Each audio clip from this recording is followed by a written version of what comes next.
পশ্চিমবঙ্গের double engine, এবার কেন্দ্রের মতো রাজ্যেও স্বচ্ছতা অভিযান। যত্রতত্র আবর্জনা ফেলা যাবে না, প্রথমেই সচেতন করব, পরে জরিমানা। যেখানে সেখানে আবর্জনা ফেলা যাবে না, 3 মাস সচেতন করব। আর কি বললেন পুরমন্ত্রী অগ্নিমিত্রা পাল, দেখুন।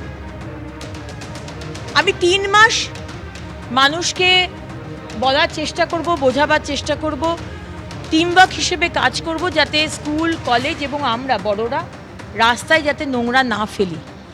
আমরা এই ব্যবস্থা শুরু করব, অ্যালার্ট অ্যাওয়ারনেস করা। 3 মাস বাদে কিন্তু আমি ফাইন শুরু করব। প্রত্যেকটা জায়গায় জায়গায় আমি ডাস্টবিন বসিয়ে দেবো। সারা পশ্চিমবঙ্গে আমি জায়গায় জায়গায় 100 মিটারের দূরত্বে আমি ডাস্টবিন বসাবো এই 3 মাসে। 3 মাস আপনাদের সময় দেব, কিন্তু 3 মাস বাদে কিন্তু রাস্তায় ময়লা ফেলা যাবে না।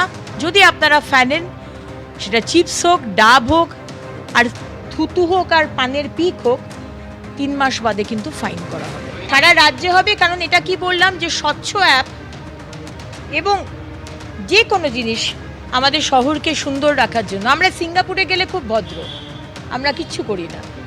আমরা যখন কোয়েস্ট মলে যাই, সাউথ সিটি মলে যাই, আমরা খুব ভদ্র, আমরা কিচ্ছু করি না। কিন্তু বাইরে এসে আমরা চিপসের প্যাকেটটা রাস্তায় ফেলে দিই, এটা কিন্তু করা যাবে না।